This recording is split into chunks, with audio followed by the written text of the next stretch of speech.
ita ce wannan. Malama Jamila ko? Yes. Wasu 'yan tambayoyi ne suke so su yi miki. Kan me? Kada ki damu. In mun je can za ki ji ƙarin bayani. Jiya Jamila. Ni kuma akan me za mu tambayoyi?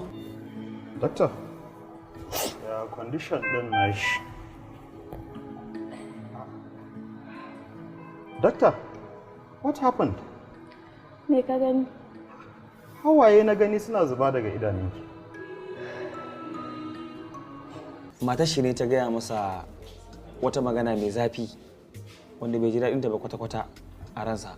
To malam shine dalilin da ya sa zuciyarsa ta so ta buga. Amma dai Allah ya takaita al'amarin. Subhanallah. Ba dai matan nan